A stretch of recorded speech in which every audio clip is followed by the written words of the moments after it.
Global skill development mission में आपका स्वागत है। इस सेशन में हम जानकारी लेंगे किस प्रकार से हम कोरलड्रा में नए डॉक्यूमेंट्स को बना सकते हैं, बने हुए डॉक्यूमेंट को सेव कर सकते हैं और फिर उसे अपनी आवश्यकता अनुसार खोल सकते हैं। तो आइए इसके लिए देखते हैं हमें कहाँ कहाँ और कौन कौन से स्टेप्स को फॉलो करना पड़ेगा। सबसे पहले हमें फाइल पे जाना है।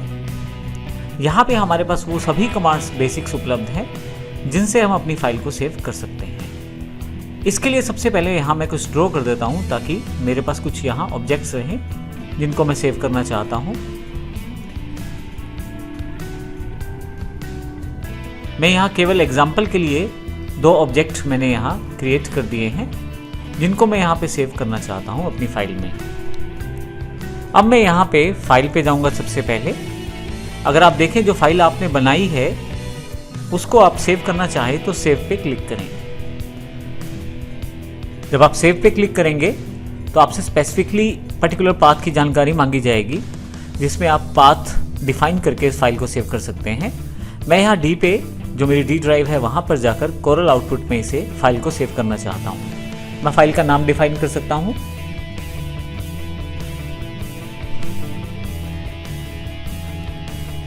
उसके पश्चात यहाँ पे मैं ऊपर स्पेसिफिकेशन दे सकता हूँ, देख सकता हूँ मैं पाथ कहाँ पे है, इस वक्त कहाँ ये फाइल सेव हो रही है। नीचे की तरफ सबसे इंपॉर्टेंट एक पॉइंट है, आप यहाँ पे डिफाइन कर सकते हैं वर्जन। जब भी आप नए वर्जन में काम करते हैं तो वो फाइल पुराने वर्जन में ओपन नहीं हो पाती। हो सकता है आप कोरल 18 में काम करते हैं और जो दूसरा आपका फ्रेंड या आपके ऑफिस में कोरल 14 का प्रयोग किया जाता है, तो ऐसे केस में आप कोरल 14 के लिए वर्जन 14 फाइल सेव कर सकते हैं ताकि वो फाइल आपके पास भी ओपन रहे और वहाँ भी उसको प्रयोग किया जा सके। तो ऐसे केस में यदि आप नया वर्जन प्रयोग कर सकते हैं तो पुराने किसी वर्जन में फाइल को सेव करने के लिए आप 11, 12 से लेकर 18 तक इनमें से कोई भी ऑप्शन चुन सकते हैं। मैं यहाँ 18 ही चुन लेता हूँ अभी। इसके अलावा सेव एज टाइप में भी काफ़ी सारी टाइप्स हैं जिनको आप सेव कर सकते हैं। कुछ ऐसी टाइप्स हैं जिनसे आप पहले से वाकिफ़ होंगे, जैसे एडोब इलस्ट्रेटर है, या आप यहाँ से CSL का प्रयोग कर सकते हैं या DWG AutoCAD फाइल्स का प्रयोग कर सकते हैं सेव एज के लिए। लेकिन अभी मैं यहाँ पे CDR फाइल सेव करना चाहता हूँ और जैसे ही मैं इसको क्लिक करूँगा मेरी फाइल ये सेव हो जाएगी।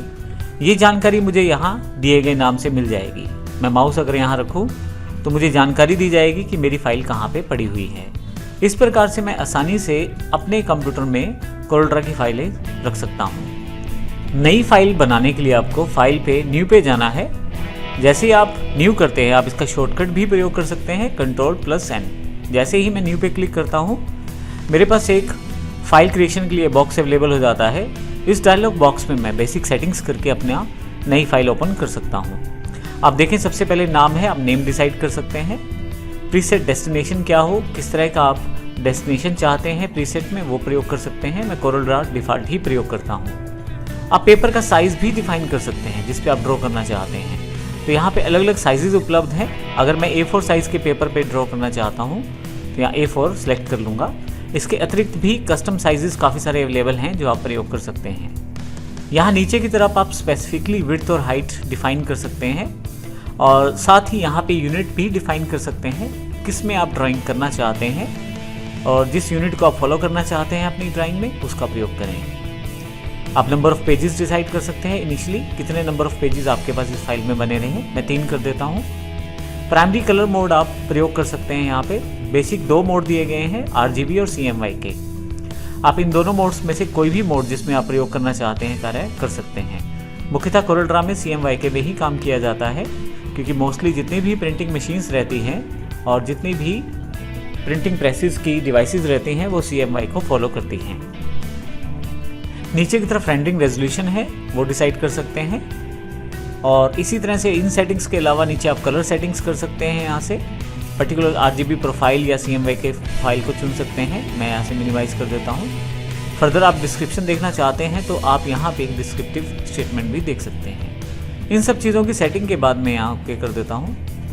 आप देखेंगे कि मेरी जो फाइल बनी है उसमें 3 पेजेस अवेलेबल हुए हैं क्योंकि मैंने 3 पेजेस वहाँ मेंशन किए थे और क्योंकि अनटाइटल 1 नाम मैंने चेंज नहीं किया था तो वही नाम आया है जो मेरे पास फाइल का है।